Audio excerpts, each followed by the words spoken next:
Jason McMillan here with Keep Calm and Train Your Rookie.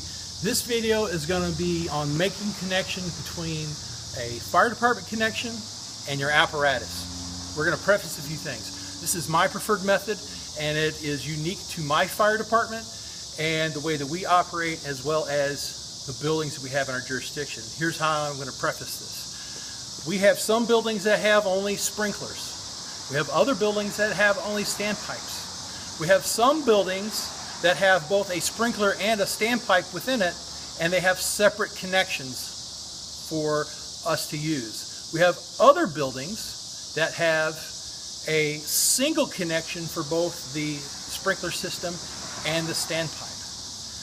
Our fire department is what we consider to be fairly aggressive.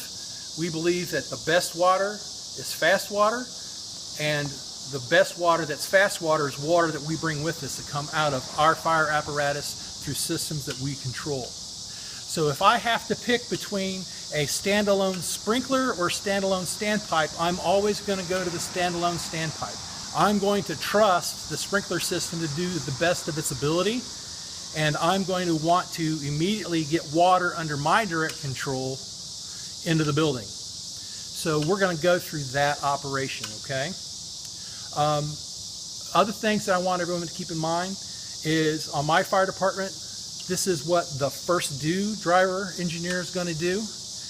And he's going to do the whole thing under a worst case scenario, assuming that help is a long way out. In reality, within 2 minutes, maybe 3 minutes, a second due engine is going to be on top of him. That second due driver's primary responsibility, unless someone else pulls him aside, is to help first due establish a proper water supply. So at any point in time during this operation, we could make it even faster and more efficient by adding a second person into it. So right now we're going to give Dave the go signal, and he's going to pretend that this sprinkler connection here is actually a standpipe. Keep in mind that while he's doing all this, myself as company officer and a firefighter have grabbed a hose bundle, the rest of our equipment. We've gone inside, we're looking for the fire location, we're looking for the best outlet, and our goal is to have him have water into the building before we're ready to flow water out of our nozzle. All right, Dave, let's go. Notice that the rig's not on. That's so we can talk and we can learn our learning points. At no point in time are we going to allow him to run. That's going to help facilitate an actual time lapse, what it would take for him to actually charge things. We will not charge the hose between the apparatus and the fire department connection. A lot of our fire department connections have flow meters in them, and if we charge them, we'll set off the alarm. That would be a nuisance to the building operator and owner. We're not going to do that. Right off the bat, he's going to make this first connection.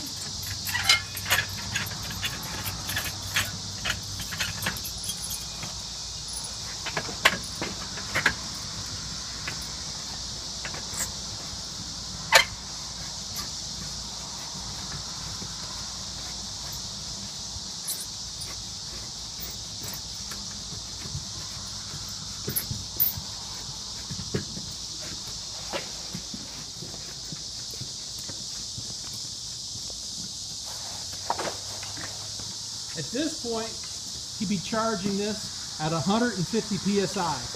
150 psi is our fallback position when we charge sprinklers and standpipes. As the company officer on the inside, I'm going to actually flow water in the stairwell and figure out if I need to go up or down. He's now going to make the hydrant connection.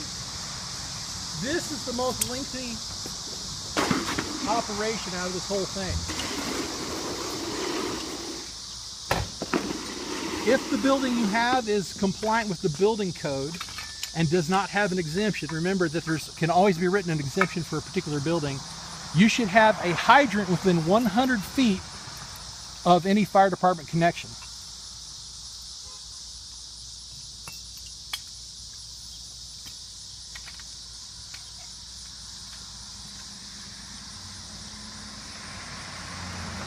Another thing I want you to keep in mind, that at any point in time there could be another crew coming in and they can assist them with this. There's going to be a lot of walking back and forth here. Again, this is that worst case scenario. Another thing that we've thrown into this drill He could have made this with the pony roll, but we're going to make him pull a full 100 feet. And another point of this little drill we're going to do is we're going to teach him what to do with all the surplus hose.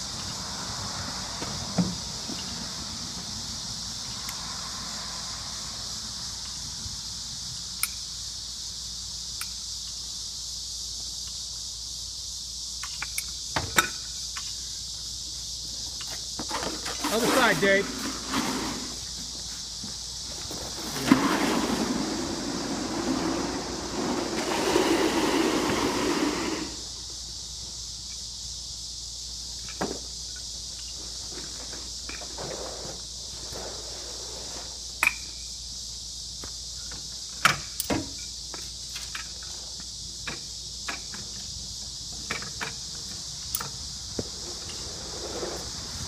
There you go, walk that straight back towards the building.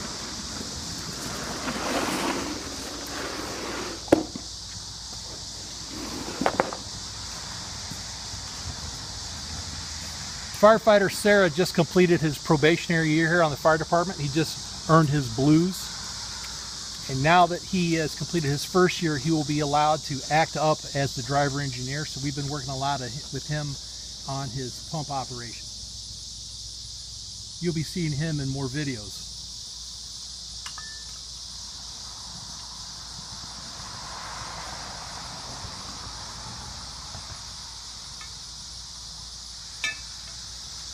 He's charged the hydrant.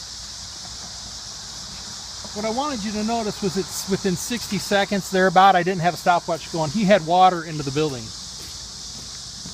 Now he's ready to receive water into the pump.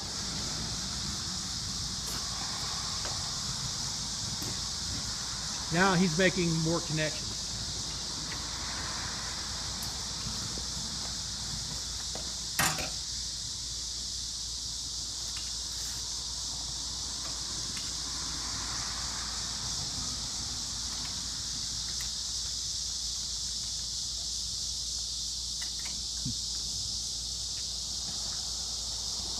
The new guy's a little nervous, and that's why we train.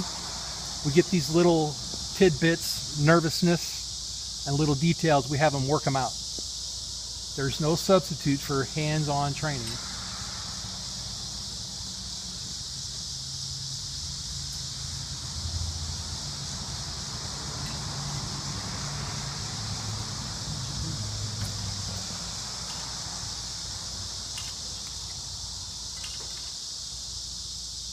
No, my gorilla hands did not do it.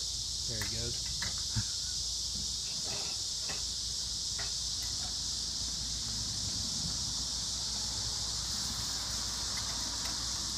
You know what? I'll bet you that discharge is still under pressure from when we were doing pump training the other day.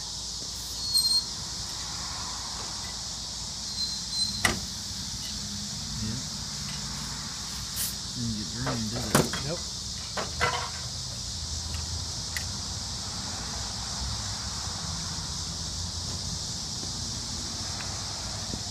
If you watched our training video on residual pressure, we were having him pull multiple lines, and it looks like that line got charged with the cap on. We never did drain it, so that's why that was getting all jammed up. So at this point in time, he's going to go ahead and complete that second connection. Now we have the maximum efficiency of the pump putting water into the building. Okay. Again, this is the first time that we've actually gone over this with our rookie. It's all about learning. The best way to learn is to go have a brief talk about what it is you're going to do, maybe watch a training video, and then go out and do it. I talked in a previous video about tactical drive-bys. This is a drill that you can actually do on buildings in your district. Okay, and you'll notice that we did this without turning any water on, and I made him walk back and forth, and he had to physically touch everything involved. You can do this for real in your district. Minimize your out of service time and not worry about setting off any water flow alarms. Hope you liked the video. Hit the like button, hit share, leave comments below. Thank you.